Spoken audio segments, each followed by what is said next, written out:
de rester fidèle à notre compagnie mbokk yeeg xarit yu ñuy teewlu ci iRadio ak ci ITV ñu ngi leen di nuyu bu baax a baax di leen ziar amat mbégte ànd ak yéen ci ganu matinal bi tey ñuy am mbégte bu baax a baax dalal Hamidou Ba il est enseignant ci science politique IGCOM ak itam ci yenn institut yi ñu war a waxtaanee li nga xamante ni moom moo di actualité politique bi présidentielle 2024 20 candidats yi daañu ci wax ñëw itam ci li nga xamante ni moom moo di les recalés étudier décrypter li nga xamante ni moom moo di actualité politique bi globalement Hamidou ñu ngi lay nuyu bu baax am mbégte dalal la ci ganu matinal bi. maa ngi lay fay Kandji di kontaan ñëw mën a discuter ci situation politique bu dëkk bi. Alors situation politique bu dëkk bi jaxasoo mën nañ ko waxee noonu une présidentielle 20 candidats record ci suñu histoire politique tout d'abord nan nga jàngatee loolu nombre candidats yi nga xamante ni ñoom ñooy bokk ci présidentielle bi. waaw man dama jàpp ne lu baax la de contrairement à li ngay dégg ñu naan ñii waruñu nekk candidat waruñu nekk ñeneen waruñu nekk candidat. ñu fàttali que ne démocratie normalement mooy principe bi nga xamante ne day rappeler que ne citoyens yi yëpp ku nekk am na war a mën a am sañ-sañu bokk ci nit ñi diriger dëkk bi.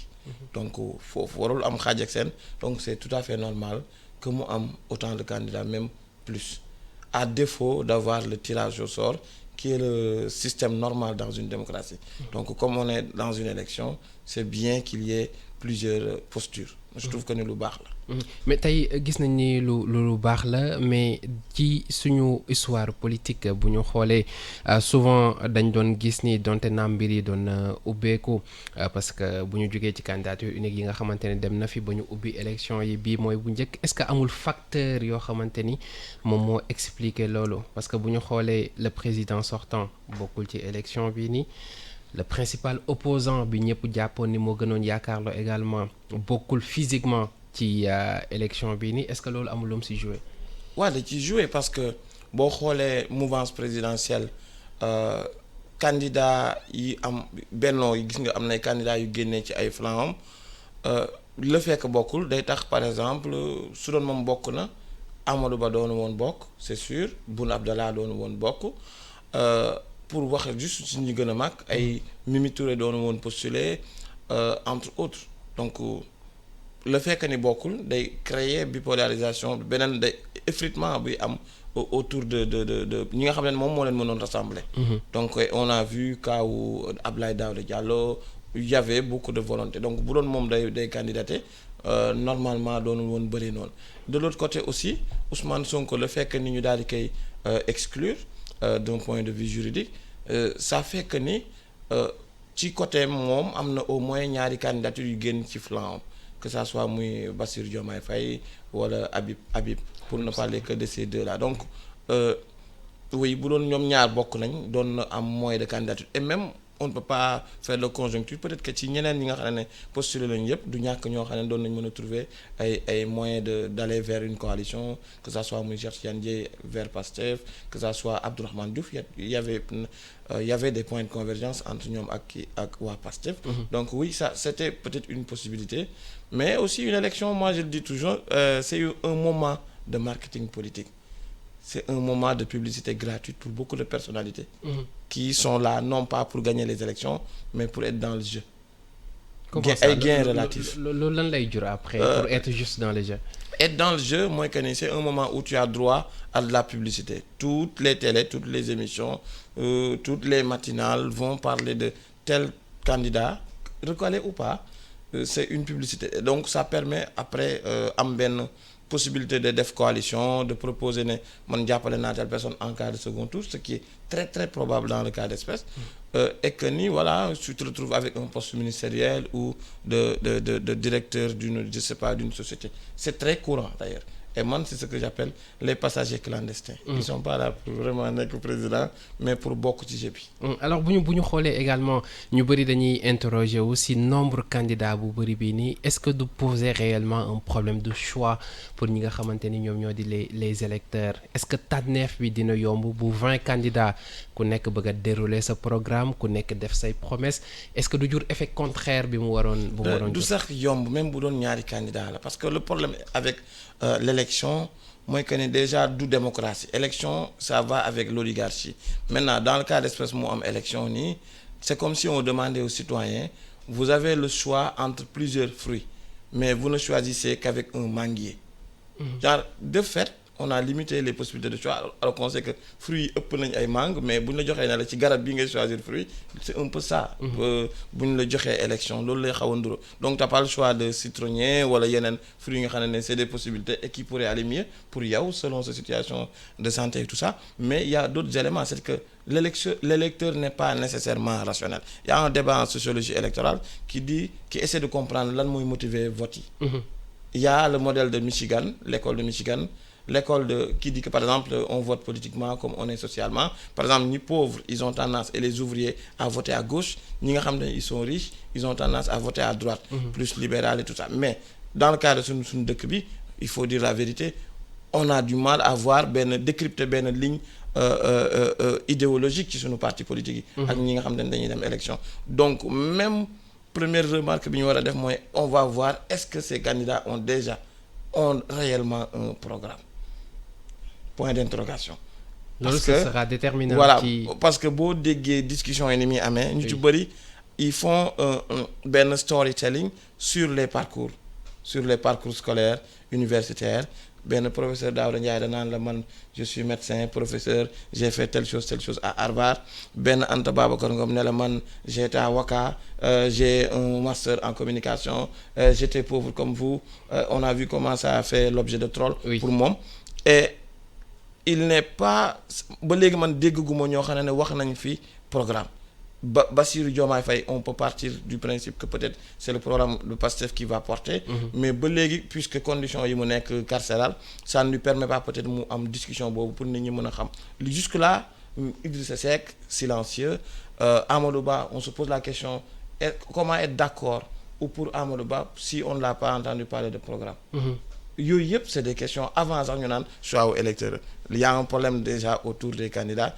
et il faudra aménager pour que ñu mën a expliquer ñoom lan la ñuy proposer nit ñi balaa ngay mën a choisir et ça c'est pour l'électeur rationnel il y a Michigan école de Columbia et bien sûr qui essaie de questionner les déterminants du vote avec des chercheurs comme Nona Meyer Loïc Blondio et le problème de la construction même de l'opinion les relais il y a pas beaucoup de relais pour permettre d'aller vers ces propositions de ces candidats et pour clarifier maanaam gën ko leeral sénégalais parce que normalement ça se fait dans beaucoup de pays des gens qui prennent la peine de lire tel programme quitte à faire des émissions dessus quitte à organiser un débat public entre ces différents acteurs là et ça pourrait permettre de leur donner une occasion de ne pas parler d'eux-mêmes et de dire aux gens man Sénégal lii laa ci bëgg a def ak lii laa gisee affaire yi. Ça c'est important parce que ñu bëri dañuy wax ni sax les nombreux sont les Sénégalais yi nga xamante ni duñu xool dëgg ci programme li ñuy xool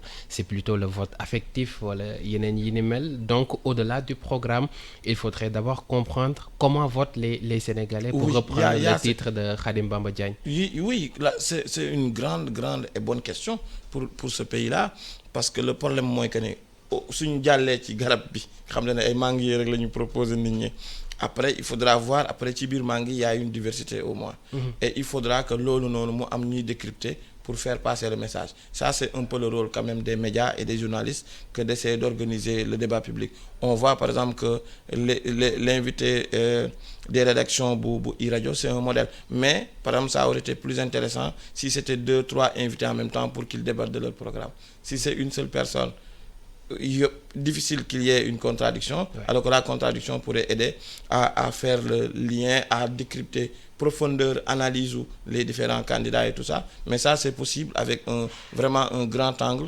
sur les programmes et ça les médias pas seulement un mais plusieurs médias devraient faire des collaborations pour faire ce genre de débat au Sénégal qui n'a jamais abouti. On en avait parlé, je pense, aux dernières élections. À la fin, Macky Sall avait interdit à ce qu'on fasse ce débat-là, alors que ça aurait été très intéressant.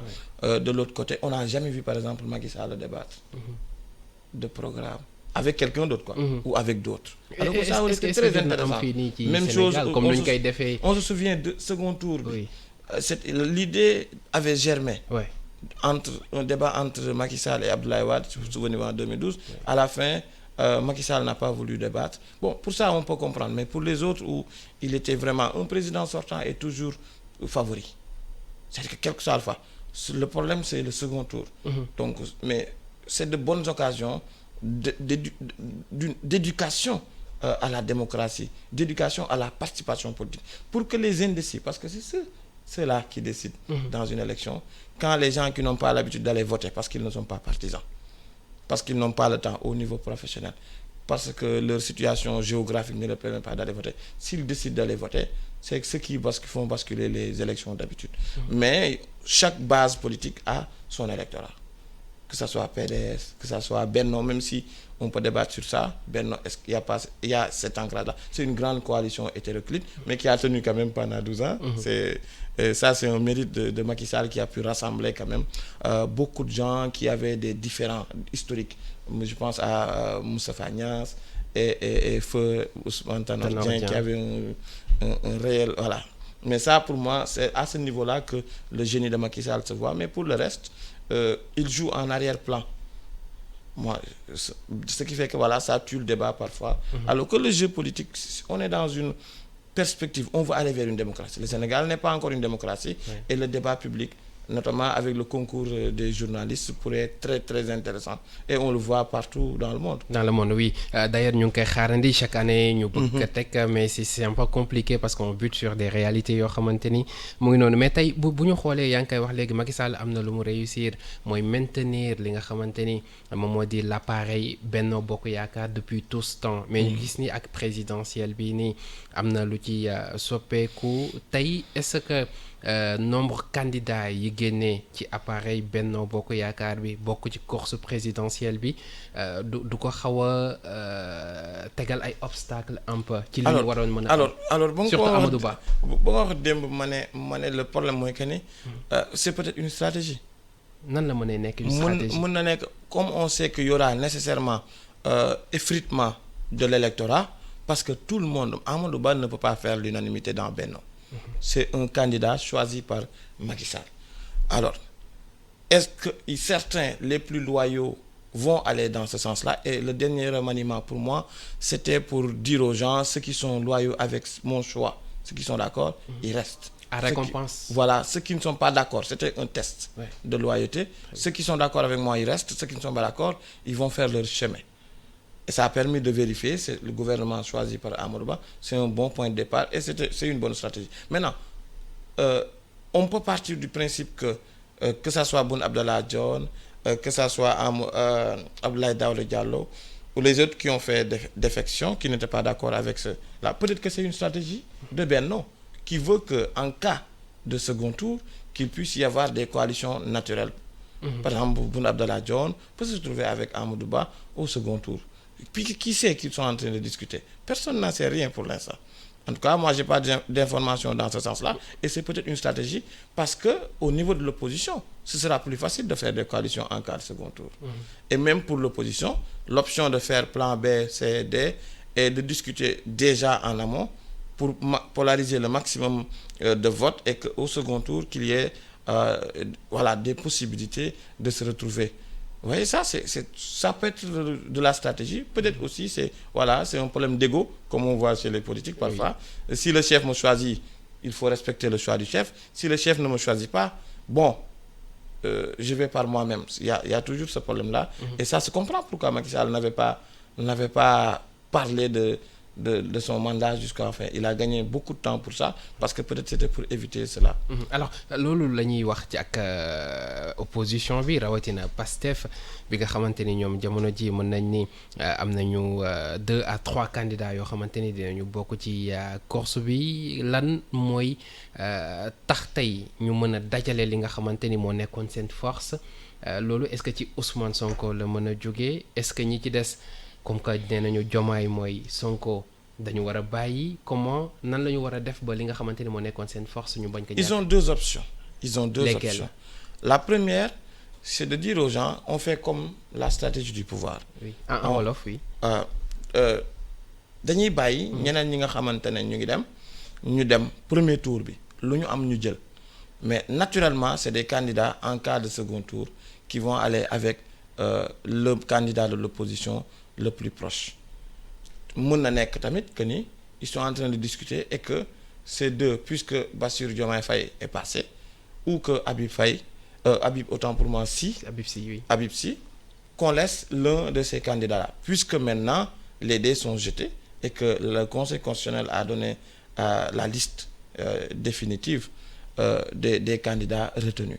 Donc ça peut être une option. C'est un risque d'y aller avec le risque de ne pas savoir pour certains électeurs kan lañ war a voter ou pas, wala ñu daal di jéem a def effort polarisé autour d'un candidat, soit Bassirou Diomaye Faye, soit Habib Sy, soit Cheikh Tidiane Dièye. Ça c'est selon, c'est à eux de voir, et ça c'est en interne d'abord, et après je pense que ils auront normalement l'information et on verra. Si ils partent dispersés, ça peut être une bonne ou mauvaise stratégie. Sinon, puisqu'il y a une vingtaine de candidatures quand même, c'est l'idéal pour eux, puisqu'ils sont ils sont pas en position de force d'un point de vue institutionnel, mais ils sont en position de force d'un point de vue populaire. Donc, de ce point de vue-là, s'ils s'organisent autour d'un candidat, pour moi, ce serait mieux. Maintenant, quitte à organiser la campagne, bien sûr, avec un candidat qui est en prison, ça va être difficile. Justement, moi, la question bi doon ñëw. Tey parlons surtout marketing politique. Bassirou Diomaye est en prison. Am na loo xamante ne ñu ngi ko koy toppee parce que si je ne me trompe defoon nañu sax li nga xam ne mooy jonction procédure ñeel charge yi ñu teg également ci Ousmane Sonko muy juróom benn charge yoo xamante ne yu diis la. Loolu ci politique lan la mën a jor ci Bassirou Diomaye. Mais ça a été rejeté, ces charges ont été rejetées. Pas encore mooy yi ñu leen di toppee nii nga xamante ni procédure bi mu ngi wéyandi. Parce jëm que ci atteinte à la sûreté de l'État ak yi ni mel. Le problème c'est que le temps juridique, là d'un point de vue politique, la politique va très vite. D'un point de vue juridique, le droit va lentement. Donc il n'y a aucun moment ici où on peut arriver. Malgré ce qu'on a vu avec l'accélération parfois, on a le sentiment que les procès politiques ont été accélérés. Du point de vue juridique, l'élection c'est dans un mois, 4 semaines. Oui. Donc techniquement, il n'y aura pas d'incidence sur cette élection-là. Et ils ont déposé, parce que il faut à la fin d'une procédure pour qu'on puisse inscrire ça sur votre casier judiciaire. Ouais. Et le temps juridique est lent. Donc le problème ne va pas se poser pour Diomaye à ce niveau-là. Et je pense qu'il pourra dérouler. Le seul problème, c'est sa présence physique et qui pourrait permettre pour certains qui sont indécis, puisque à un moment donné, je pense que beaucoup ne pensaient pas. Ils ont dit leur plan A, plan B, tout ça, c'était Sonko. Et maintenant, à l'impossible, nul n'est tenu. On sait qu'il ne sera pas parce que le Conseil constitutionnel a retenu les charges de l'affaire qu'il opposait à Mame Mbaye Niang. Voilà. Donc, alors ñu jeexale ak wàllu bi nga xamante ni ñoom seen candidat di Karim Meïssa Wade moom itam recalé. Karim ku ko wax tudd PDS, un parti comme le PDS nara raté waat échéance bu ni mel parce que 2019 également bokkuñu woon loolu lan lay jur ci géewu politique bi. Alors lan mooy mën a doon seen taxawaay fi ñu toll. Seen taxawaay mooy que ni tout ce qu'ils peuvent faire c'est soit de ne pas donner de consigne de vote à leurs militants, soit de dire que vous allez voter pour tel ou tel. Maintenant, vu ce qui les oppose au pouvoir, ça va être difficile qu'ils aillent avec Benno, puisqu'ils pensaient qu'en allant au dialogue, ce problème-là serait réglé. Mais ça, c'est comme un Deus ex machina, c'est-à-dire que c'est à un dernier moment que, bon, on a vu ce Thierno Alassane Sall, mais tout le monde était au courant qu'il est binational. Oui. C'est à ce niveau-là que ce genre d'interdiction est assez problématique. Tu ne peux pas demander à quelqu'un qui a une mère française, qui est né en France, de renoncer à sa nationalité. Ça n'a aucun sens. La loyauté d'un citoyen, ça se joue à un autre niveau. Et ironie du sort, c'est son papa, moom moo ko dugal ci constitution bi, il faut être exclusivement sénégalais. Oui, mais l'idée c'était de faire nationaliste. Mais tu ne peux pas dire que tu es panafricaniste et développer en même temps des idées aussi nationalistes, jacobines parfois, sur ces questions-là. Je ne suis pas d'accord. Pour moi, ça n'a aucun sens. C'est un débat de l'extrême droite. Okay. Et il y a pas une seule façon d'être sénégalais, je suis désolé. Il y a autant de Sénégalais que de façon d'être sénégalais, ou même plus de façon d'être sénégalais. Il faut qu'on arrête ce genre de débat. Toi, tu es guinéen, toi, tu es américain. C'est le niveau de loyauté, on le juge à partir de ce que vous êtes prêt à faire pour ce pays. Ce débat-là, c'est un débat nauséabond qui risque de tuer le sentiment national, notre volonté de construire une vie collective. C'est-à-dire qu'on ne va pas reprocher à quelqu'un d'être né en France. Et son père est sénégalais, il a été président. Est-ce que le fait d'avoir une femme française, ça l'a empêché de défendre les intérêts sénégalais? Mais bien sûr que non. C'est Macky Sall, autant pour moi, c'est Abdoulaye Wade qui a été à l'origine de renvoi d'éléments français au Sénégal, qui a remis en question les accords de défense. Pourtant, quand il était opposant, il partait en France. Il a fait certaines de ses études en France. Ça, il faut que les gens arrêtent. Et ça ne règle pas le problème. Il faut regarder le niveau de loyauté, non pas par la nationalité, mais par ce que la personne est en tout cas est en mesure de faire pour son pays. Et c'est pas au niveau d'un simple papier, d'un simple statut. Je ne suis pas de PDS, naturellement, je ne suis même pas partisan. Mais cette affaire-là, ça m'a fait mal et ça m'a fait penser au débat sur la déchéance de la nationalité en France, sur le débat qu'il y avait sur les Coréens aux États-Unis à un moment donné, mais que des gens, quelqu'un dans le monde actuel peut naître au Sénégal, grandir en France, travailler au Gabon, vivre aux États-Unis de temps en temps et avoir envie et se sentir, je ne sais pas, capverdien ou namibien et travailler pour ce pays-là parce que c'est son choix. C'est-à-dire qu'il faut que les gens arrêtent avec et la loi immigration, vous voyez, c'est la même logique. Très bien. Et ça ne va pas régler. C'est la stratégie du bouc émissaire. Les problèmes des pays-là que nous avons, ce n'est pas en attaquant des uns et des autres sur la nationalité que ces problèmes-là vont être réglés, sur l'emploi, sur les questions de sécurité, sur les questions de lutte contre le terrorisme, tout ça, toutes ces questions-là, c'est des questions techniques. Il faut prendre les spécialistes, travailler sur des projets de long terme et non pas s'attaquer à des personnes sur leur nationalité. Ça, je trouve que c'est vrai que c'est en politique, c'est un coup bas, mais il faut que cette question de la nationalité-là soit réglée. Amidou Ba moom la ñu doon dalal di jàngalekat ci science politique amoon mbégte bu baax seq ak moom waxtaan bi sant la bu baax gërëm la remercier la surtout ci disponibilité bi. Merci beaucoup, c'est toujours un plaisir. Plaisir partagé jaajëfal leen mbokk yi ci ànd bi fii la ñuy yemandi ci ganu matinal bi jox leen rendez-vous ëllëg incha allah ak beneen invité 13h30 mën ngeen ko topp ci ITV jaa ngeen jëf.